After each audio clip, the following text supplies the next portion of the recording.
dia a todos. Convocando o conselheiro João Luiz Lovati para a composição de quórum, vez que o conselheiro Domingos Taufin está em representação, havendo o quórum presente o Ministério Público de Contas, invocando a proteção de Deus, declara aberta a sessão. Submeta à Câmara para aprovação a ata da 14ª sessão ordinária de 2016, distribuída eletronicamente. Em discussão. Não havendo quem queira discutir, a ata aprovada como distribuída.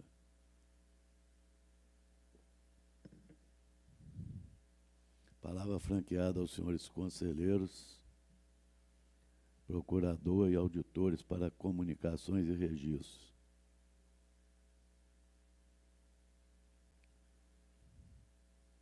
Devolução de processo com pedido de vista.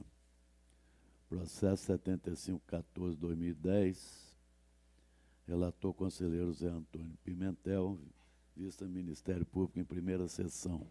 Pedir prorrogação. Prorrogado. Processo 3147, 2014,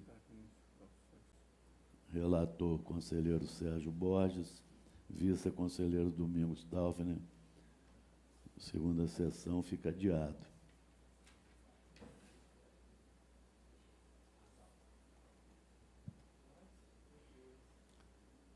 Julgamento dos processos em pauta.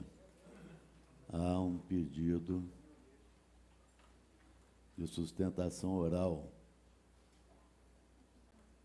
Relator conselheiro Sérgio Borges, processo 11.258/2014. Interessado Vanderléia Silva Melo. Representação. Responsável Guilherme Henrique Carlesso e outros. Defendente Cidirlene Silva Borg, a quem eu convido para fazer a defesa.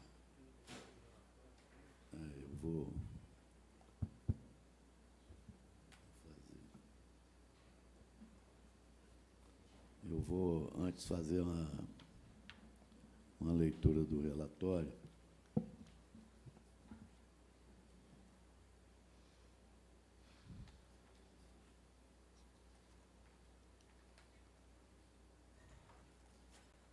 Representação noticiando ilegalidades no edital de pregão presencial 56/2014.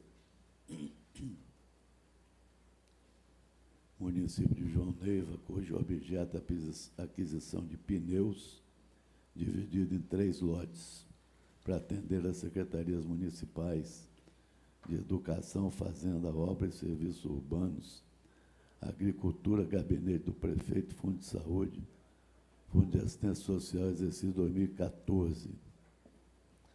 Responsabilidade do senhor Romero Gurbo Figueiredo, prefeito municipal, notadamente quanto ao critério de julgamento do tipo menor preço por lote, quando deveria ter sido adotado o critério de menor preço por item. A autora da representação afirmou que a licitação por lote feriu os artigos 15, item 4 e 23, parágrafo 1º da Lei 8666/93, tendo colacionado julgados do TCU, acordos 529/2013, plenário, e 2977/2012, plenário, para sustentar tal posicionamento. O núcleo de cautelares manifestou-se por meio da MTP 837/2014, folhas 95 a 100, propondo, entre outros, deferimento a cautelar no sentido de que o gestor se abstivesse de homologar o certame, até que seu órgão de controle interno atestasse que os valores dos licitantes vencedores encontravam-se dentro do valor de mercado. A notificação do gestor, a fim de que se apresentasse as devidas justificativas para a escolha da licitação por lotes e não por itens. Na decisão TC 8624/2014, segunda Câmara, esta Corte acolheu integralmente sugestão feita na MTP 837/2014.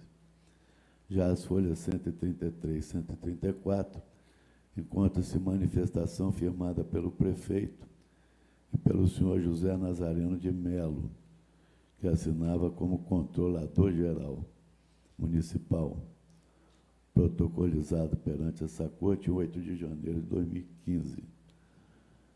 O senhor José Nazareno de Mello encaminhou a documentação solicitada pela MTP 21/2015, embora em 5 de janeiro de 2015 o município já tivesse solicitado a suspensão da cautelar, para que fosse autorizada a assinatura dos contratos administrativos com os vencedores do certame, sob a alegação de que boa parte dos pneus da frota não possuía mais condições de uso, causando sérios riscos de acidente. Em nova MTP, o núcleo de cautelares opinou pelo prosseguimento do certame sob rito ordinário, em consequência da suspensão da cautelar. O Tribunal de Contas acatou a sugestão, tendo os autos sido encaminhados à área técnica que se manifestou pela necessidade de envio de notificação ao município para conhecimento de cópia dos autos relativos ao pregão presencial 5614. Observa-se que foi atendida a notificação, tendo a 5ª SCE apresentada a ITI 1134/2015. Acompanhando a área técnica, esse relator determinou, por meio da DSM 1014/2015, a citação dos responsáveis elencados na ITI 1134/2015. Devidamente citados, os responsáveis Romero Gurbo Figueiredo, Cid Irlene Silva Borg e Maria Célia Peixoto da Silva, apresentaram tempestivamente justificativas. Em seguida, foram encaminhados os autos ao Núcleo de Estudos Técnicos e Análises Conclusivas, que elaborou a ITC 5041, concluído em síntese pela manutenção da irregularidade em relação aos responsáveis apontados na ITI 1134/2015. Após, foram enviados os autos ao Ministério Público de Contas e o doutor Heron Carlos Gomes de Oliveira elaborou o parecer PPJC 6194/2015, as folhas 822 e 824. É o breve relatório. Passa a palavra à senhora Cid Irlene Silva Borg, pelo tempo de 15 minutos. Senhor presidente, senhor relator e demais conselheiros, representante do Ministério Público de Contas e demais serventuários dessa Corte, um bom dia. Trata-se os autos de uma representação realizada por uma cidadã de nome Vanderléia da Silva Melo, em face do pregão presencial 56 de 2014 do município de Joinville, que tinha como objetivo a aquisição de pneus para atender a demanda das diversas secretarias municipais, que instaurou a Instrução Técnica Inicial de número 1134, de 2015, com a alegação de suposta irregularidade do edital, imputando conduta dolosa aos responsáveis mencionados nesse processo, o que discordamos de forma veemente da posição da área técnica, e essa é a razão desse pleito de sustentação oral. Para tanto, faz necessária uma contextualização breve e sucinta destes autos. Nesse processo, foi deferida a liminar de suspensão do certame, o que foi prontamente atendida. Abrindo um parêntese aqui, quero ressaltar que, no momento do deferimento da liminar, o processo licitatório no município de Joneiva já se encontrava com os contratos assinados, quando fomos notificados da liminar. Contudo, diante do contexto em que se tinha, foi solicitado e deferido a essa Corte a suspensão da liminar para a aquisição de um percentual mínimo de objetos para atender uma necessidade que era premente e urgente, uma vez que parte da frota de veículos já não possuía mais condição de trafegar, ofertando riscos à integridade física dos passageiros e violando normas de trânsito.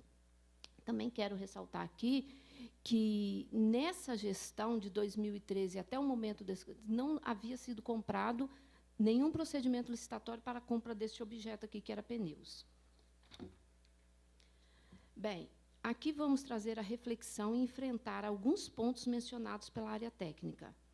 A área técnica trouxe argumentos no sentido de imputar aos envolvidos uma suposta conduta dolosa com o objetivo de infringir o procedimento licitatório no que atinha a insuficiência de pesquisa de preços de mercado e supostamente causaria um prejuízo ao erário. Nesse sentido, a ITI menciona no item 2.1 realização de licitação sem suficiente pesquisa de preços no mercado. Ressalta-se que pode ser verificado pela cópia juntada de todo o procedimento licitatório que, desde o termo de referência, foi feita a fragmentação do objeto por demanda de secretarias. Ou seja, cada secretaria possui dentro do seu respectivo orçamento uma rubrica para suportar esse tipo de despesa. Não houve, em momento algum, e nem está provado nestes autos, que estes responsáveis agiram com a intenção de burlar forma de julgamento de preços e, com isso, gerar prejuízo ao erário. Posto isso, enfrento o primeiro demonstrativo em forma de tabela que a ITI, que corresponde à Secretaria de Educação, traz a alegação de insuficiência de cotação de preço e, com isso, gerou um sobrepreço do objeto. No item 4, faz a alegação de disparidade de preço entre as cotações. Deixo de enfrentar essa alegação pela perda do objeto, haja vista que os contratos foram rescindidos quando da verificação dessa irregularidade na cotação de preços. E, nesse item, não foram adquiridos nenhum produto na compra, que pode ser equiparado à compra emergencial. Quero dizer aqui que não foi, mesmo com a suspensão da liminar, os produtos adquiridos de forma emergencial, este produto aqui não consta na aquisição daquela compra.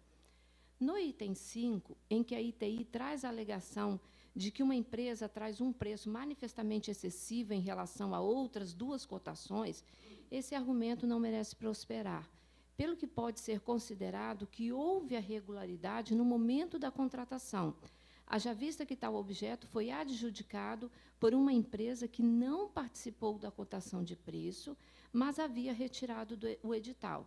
E, com a prova da idoneidade do certame, bem como dos responsáveis que conduziram o processo, o objeto foi adquirido por um preço de R$ 200, bem aquém a média estipulada ou mesmo as cotações juntadas aos autos.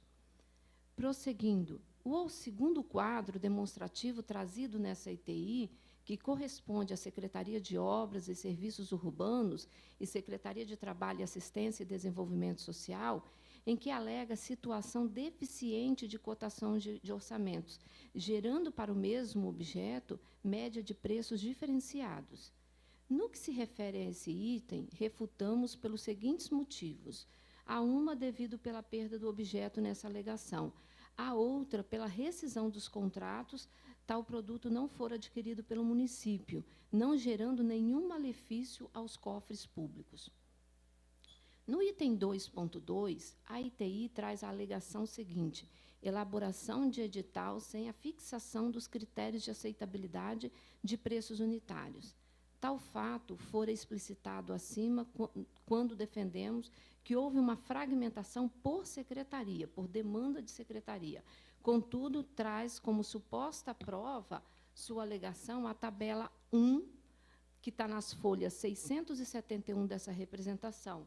Consta as seguintes informações. Item 4. Na Secretaria de Educação, SEMED, o objeto tem um valor orçado de R$ 300 e o valor praticado foi de R$ 596. A divergência nesse valor, pois no contrato firmado consta o valor de 560. E, não obstante essa divergência apontada, devo ressaltar 2 pontos. O primeiro é que o lote foi contratado por um valor 28,66% abaixo do valor orçado. A segunda é que tal objeto não for adquirido pelo município, haja vista a rescisão dos contratos por ter sido detectado algumas divergências nessa cotação. Sendo assim, não há que se falar em penalidade dos responsáveis, uma vez configurada a perda do objeto. No item 16 da Secretaria Municipal de Agricultura, SEMAG, o objeto tem um valor orçado de R$ 1.200 e alega o valor praticado de R$ 1.290. Equivocou-se a área técnica nesse quesito, pois, conforme pode ser comprovado pela cópia do contrato já juntada aos autos, tal objeto foi contratado com o valor de R$ 1.180, ou seja, valor menor do que o valor orçado. E ainda tal objeto também não foi adquirido pelo município pelo motivo da rescisão do contrato e, assim, consequentemente, a perda do objeto. No item 39 da SEMAG, também, o valor apontado como praticado de R$ 58,00, esse valor inexiste, ou seja, não consta qualquer referência a esse valor em relação a esse objeto. Nesse objeto, constam os valores apontados a título de orçamento de R$ 64,00 e outro orçamento de R$ 50,00. E o produto foi adjudicado no contrato pelo valor de R$ 45,00. E ainda também não foi adquirido esse objeto. Então, por quê? Por conta da rescisão dos contratos devido ao apontamento de irregularidades. A última tabela, que é a 2, de folha 672 dessa representação, que traz as seguintes alegações. No pneu 175/70 R1488T, alega a área técnica que existe uma diferença de R$ 14,16. No entanto, a realidade dos fatos é a seguinte: no lote 2, este pneu é da marca Goodyear e tem o valor de R$ 221,90. E no lote 3, o pneu é da marca FAT e tem o valor de R$ 219,00. Ou seja, a diferença de preços é de apenas R$ 2,90. Mas o que deve ser considerado é que se está se falando também de marcas diferentes, tendo sido este objeto foi adquirido apenas 50% dele, do que foi licitado, para atender os veículos da Secretaria de Saúde, no caso das ambulâncias, e carros que transportam os profissionais do Programa da Saúde da Família, que também só foi adquirido depois da concessão da suspensão da liminar. No item do pneu 165/70 R1379T, alega o auditor que existe uma diferença de R$ 11,00. No entanto, a realidade dos fatos é a seguinte: no lote 1, o valor contratado é de R$ 168,00, o que não condiz com a realidade, porque, conforme comprova o contrato, o lote 1 consta o valor contratado de R$ 154,00, sendo que foram adquiridos também apenas 4 unidades do lote 3, né, por causa da necessidade da suspensão, autorizado pela suspensão da liminar. Sendo assim, os itens cuja discrepância se alega não foram sequer adquiridos. Portanto, não há que se falar em dolo dos agentes envolvidos, vez que, uma vez observado o equívoco, foram tomadas todas as cautelas necessárias, inclusive rescindindo os contratos oriundos do pregão aqui discutido. O que se vê é que o procedimento adotado, embora não seja reputado como um procedimento licitatório exemplar, não trouxe qualquer prejuízo ao erário. Esclareço aqui que as aquisições realizadas foram em razão de necessidade e urgência, devidamente e previamente justificada perante essa Corte. Finalizo esta defesa demonstrando que a área técnica equivocou-se em algumas alegações quando imputa conduta dolosa aos agentes responsáveis. Discordamos também nos valores apresentados nas tabelas da ITI.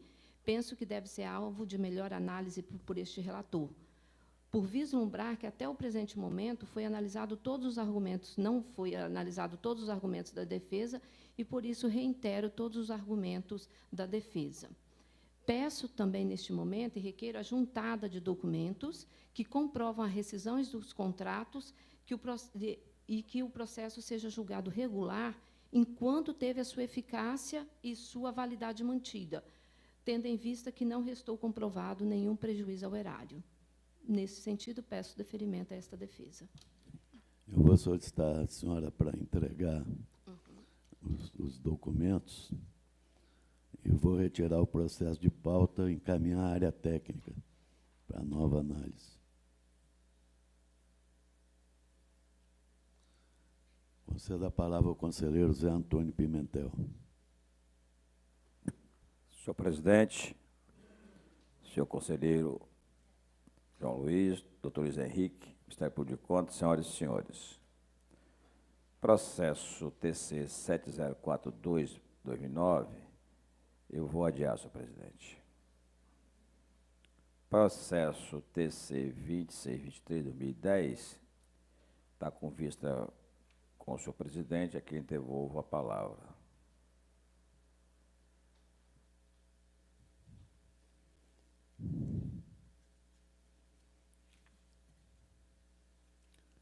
Senhores conselheiros, senhor representante do Ministério Público, Especial de Contas, doutor Luiz Henrique, com o propósito de inteirar de forma mais completa sobre o tema tratado no processo referenciado, pedi vista dos autos, o que me permitiu elaborar o voto que, nesse instante, submeto à Câmara.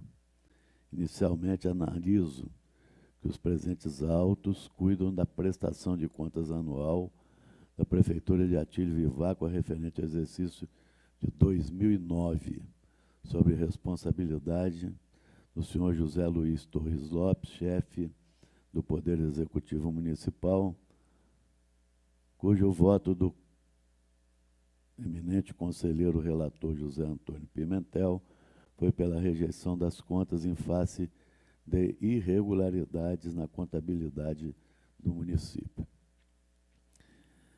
Inicialmente, insta a ressaltar que o gestor cumpriu com todos os limites legais e constitucionais, bem como apresentou bons indicadores administrativos, o que é de elevado interesse público.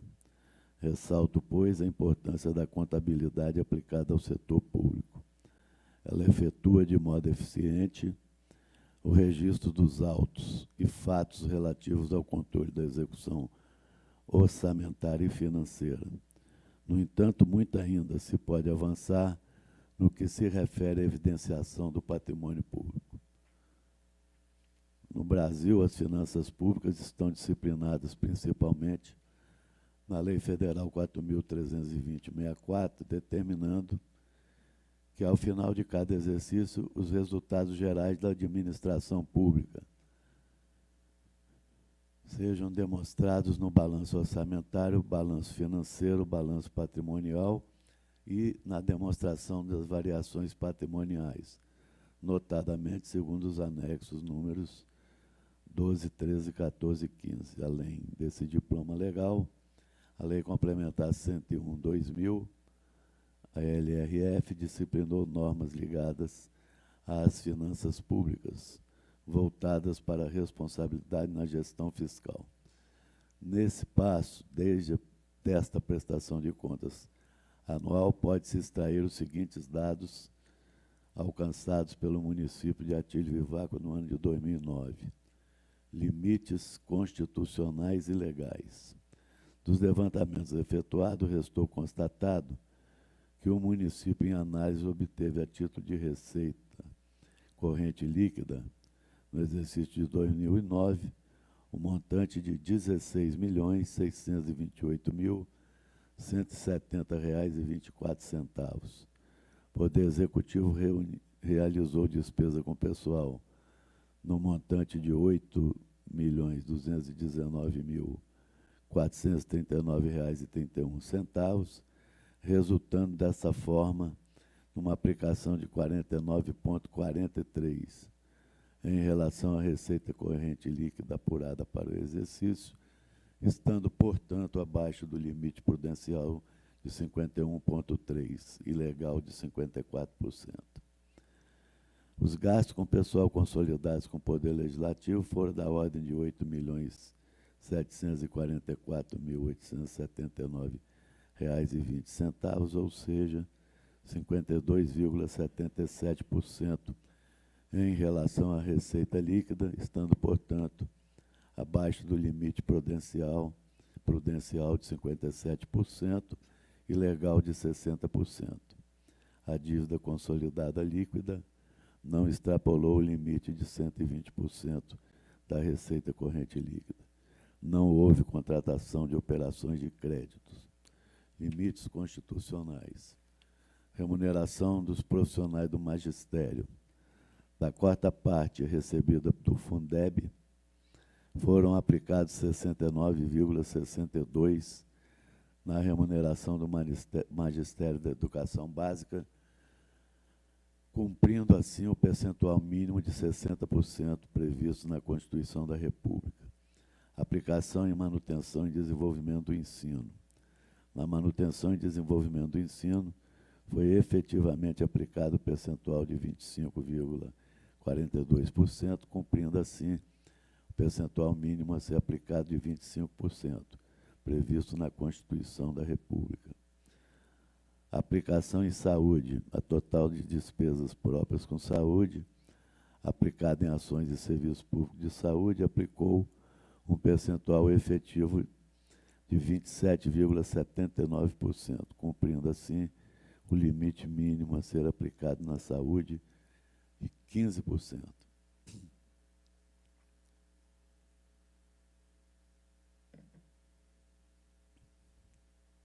Remuneração de agentes políticos. A Lei Municipal 784, de 2 de outubro de 2008, fixou em seu artigo 1º e 2º subsídio mensal do prefeito e vice-prefeito em R$ 8.500 e R$ 3.000, respectivamente, em conformidade com o mandamento legal. Repasse de recurso ao Legislativo,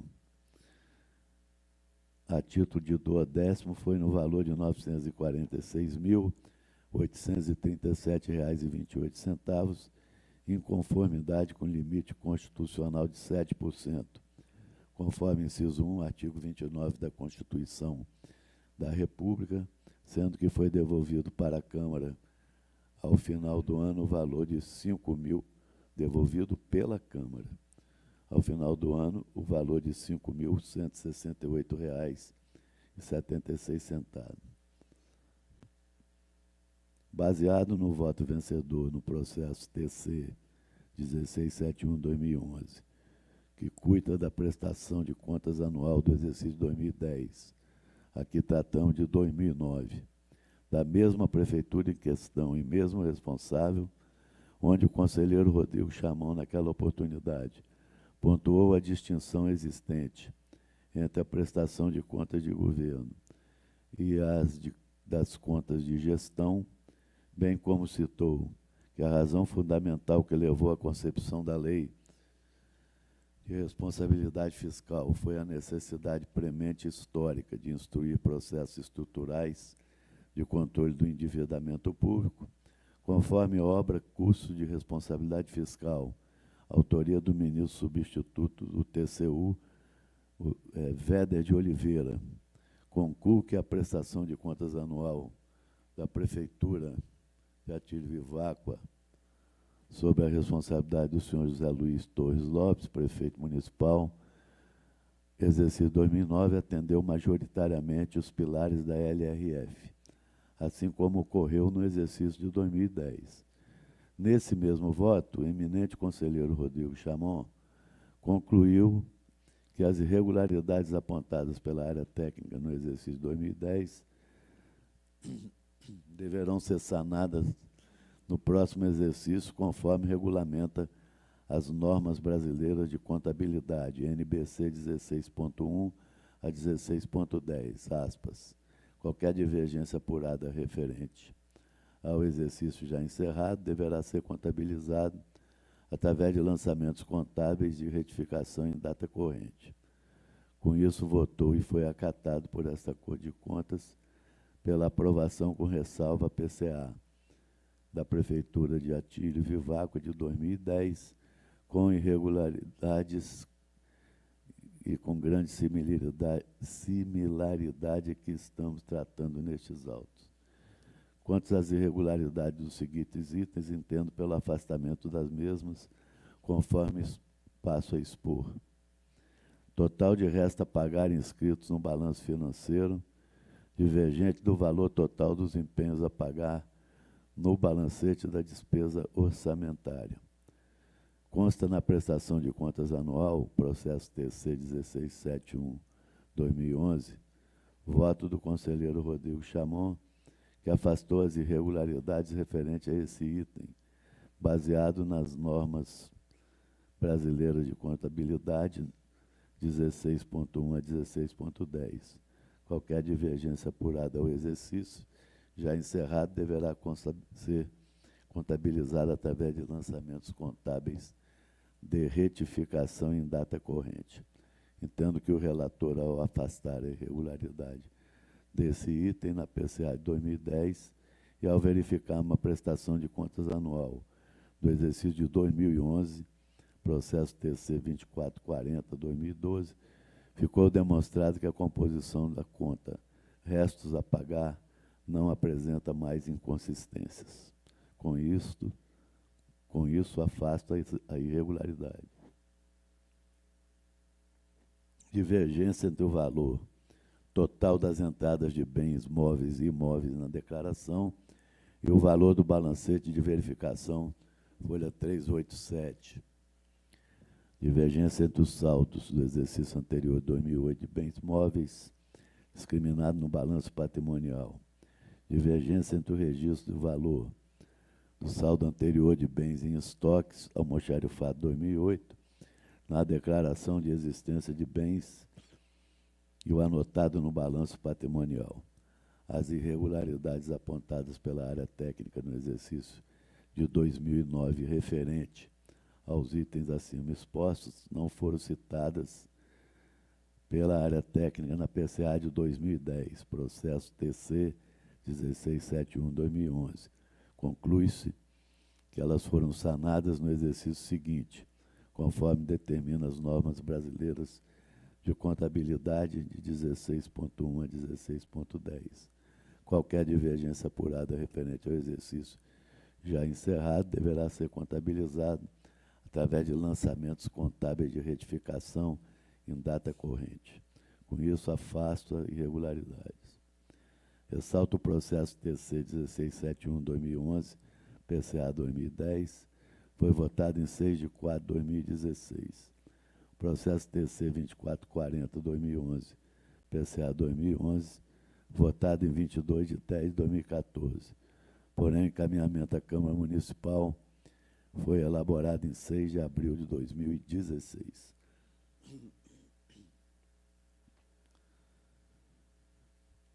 Vale ainda observar que as prestações de contas dos anos de 2012, processo TC 3063/2013 e processo TC 3319/2014, foram julgadas regulares por esta Corte de Contas, o que demonstra que as irregularidades foram sanadas conforme as normas contábeis, bem como o comprometimento da gestão municipal. Entendo que não é o caso de penalizá-lo, sob o registro de que não houve tempo hábil para que o gestor fosse notificado sobre a situação dos processos dos anos anteriores. Por todo o exposto, as irregularidades apontadas no exercício de 2009 não foram capazes de comprometer os objetivos centrais da LRF. Compulsando os autos, verifico que, nas irregularidades apontadas, não foram encontrados quaisquer indícios de dolo, má-fé ou injustificado dano ao erário, que aventassem a hipótese de ressarcimento.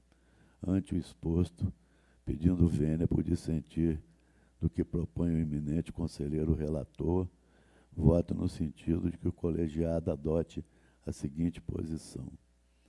Item 1.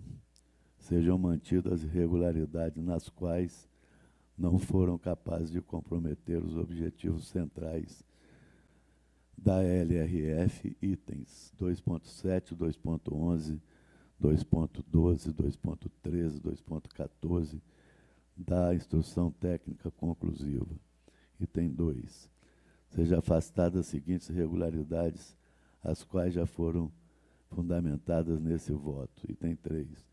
Seja emitido parecer prévio pela aprovação com ressalva das contas do município de Atílio Viváqua, exercício 2009.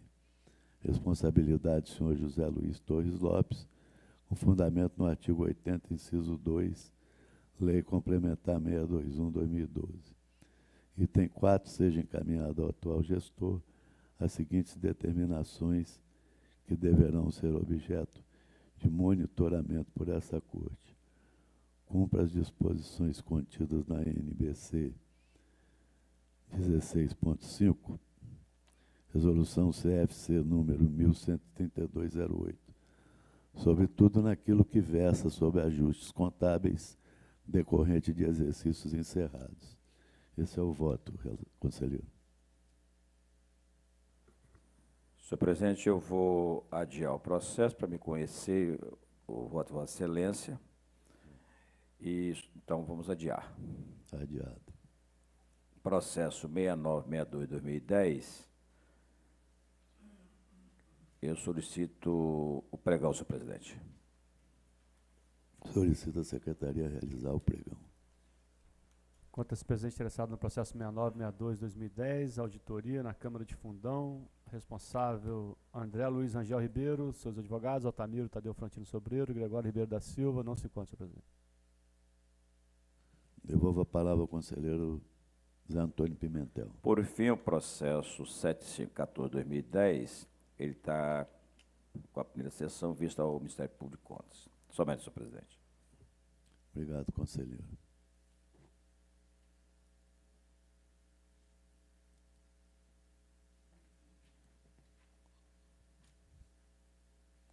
Conselheiro Zé Antônio Pimentel, relator. Processo 7042/2009, adiado. Processo 2623/2010, adiado.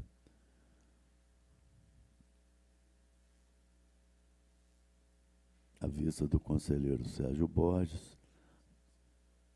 Não precisa ler, né? Já passou, já foi feito. Processo 6962/2010, primeiro pregão realizado, adiado. 7514/2010, prorrogado.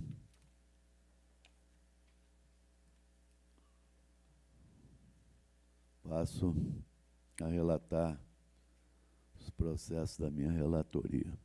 Processo 4643/2010 é um processo da Prefeitura de Pedro Canário. O conselheiro Lovati substituiu o conselheiro Pimentel, emitiu um voto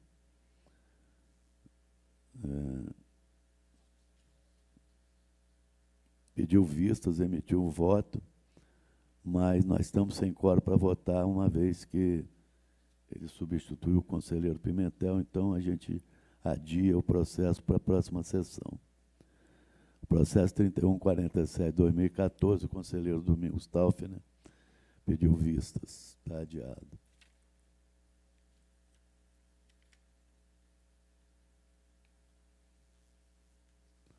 O processo 11258/2014 foi feito defeito oral, foi retirado, estou retirando e encaminhando à área técnica. Processo 3759/2015, prestação de contas anual, Câmara Municipal Santa Maria de Jetibá, exercício 2014, responsabilidade Elmar Francisco Tom, presidente da Câmara, acompanhando na íntegra posicionamento da área técnica do Ministério Público de Contas, parecer do procurador Dr. Luciano Vieira, voto pela regularidade das contas apresentadas, dando quitação ao responsável. Processo 4931, trata os presentes autos da prestação de contas anual da Fundação de Amparo à Pesquisa e Inovação do Espírito Santo, FAPES, referente ao exercício 2014, responsabilidade do senhor Anilton Salles Garcia, acompanhando na íntegra o entendimento da área técnica do Ministério Público de Contas, parecer do Procurador doutor Luiz Henrique Anastácio da Silva, voto pela regularidade das contas apresentadas, dando quitação ao responsável. Processo 13.081/2015, omissão no encaminhamento da prestação de contas relativa ao segundo quadrimestre de 2015, referente ao relatório de gestão fiscal da Prefeitura de Laranja da Terra, responsabilidade do senhor Joadir Lourenço Marques. Sanada a omissão, acolho o posicionamento da área técnica e do Ministério Público de Contas, parecer do Dr. Luiz Henrique Anastácio da Silva, e voto pelo arquivamento dos autos. Processo 2264, trata os presentes de representação encaminhada pelo senhor Fernando Alves, vereador do município de Alfredo Chaves, noticiando indício de irregularidades cometido pela Prefeitura Municipal de Alfredo Chaves, referente à ausência de recolhimento de FGTS dos servidores públicos em regime de contratação.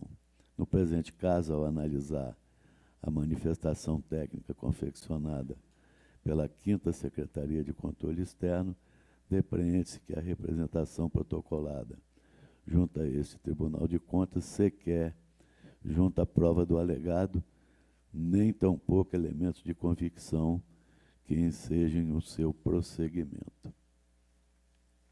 Diante do exposto, acolho o posicionamento da área técnica do Ministério Público de Contas, parecer do Dr. Luiz Henrique Anastácio da Silva, votando nos seguintes termos: pelo não conhecimento da presente representação em virtude do não atendimento aos requisitos de admissibilidade, dispostos no artigo 94, incisos 2 e 3, concomitante com 99, parágrafo 2º, da Lei Complementar 621/2012, pelo arquivamento com fulcro no artigo 176, parágrafo 3º, inciso 1 do Regimento Interno.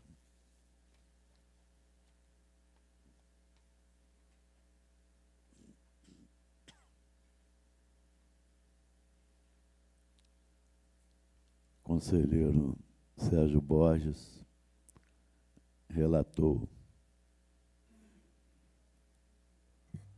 Processo 4643/2010, adiado. 3147/2014, devolvido, adiado. 11.258/2014, sustentação oral realizada, retirado de pauta. 3759, regular com quitação, arquivar. Fundação de 4931/2015, regular com quitação, arquivar. 13.081/2015, saneamento da omissão, arquivar. E 2264/2016, não conhecer, arquivar. Concedo a palavra ao conselheiro João Luiz Lovati. Senhor presidente, senhoras e senhores, passo a relatar. Processo de aposentadoria de Mariusa Elza da Silva, devolver origem, não há ato a ser registrado. Aposentadoria de Maria Gorete dos Santos Serranos, acompanhando a área técnica do Ministério Público, pelo registro. Vou fazer só uma leitura do Ministério Público, porque tem uma ressalva. Trata-se de uma manifestação em parecer subscrito pelo Dr. Luciano Vieira, nos seguintes termos. Trata-se de exame para fins de fiscalização e registro de ato de aposentadoria voluntária na modalidade especial de magistério, de ocupante de cargo de professor na Prefeitura de Viana.